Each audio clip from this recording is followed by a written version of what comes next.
In the letter to the Hebrews, chapter 13, we're reminded, always show hospitality to strangers, because in so doing, some have entertained angels unaware.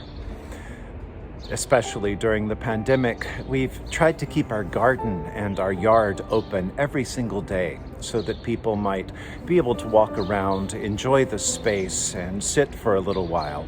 It's a very simple way of showing hospitality. Welcome has long been central to Holy Trinity. In the recent past, we've welcomed groups and individuals. We've offered food and friendship and fellowship and rest. And of course, in the Holy Eucharist, we welcome all those who put their faith in Christ, regardless of their background or tradition or denomination. In the more distant past, St. Christopher's house itself was built as a community center, out of which flowed programs and people, fun, faith, and love.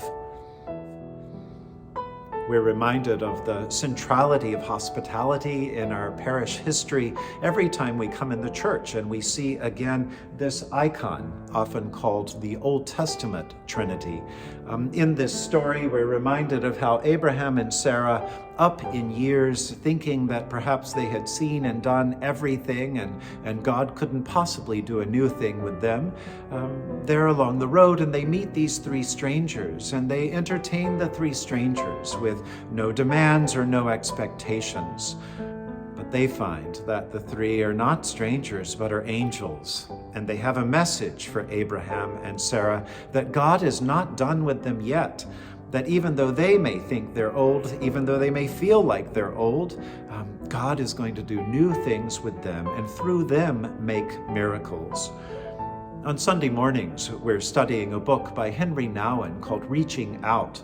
And in the middle section of that book, Nouwen explains that he believes hospitality involves creating a free and friendly space in which the stranger can become a friend. What might it look like for us to continue creating a free and friendly space in and around Holy Trinity? Even though we're still in a pandemic, we can begin to think and pray about life and mission after the pandemic.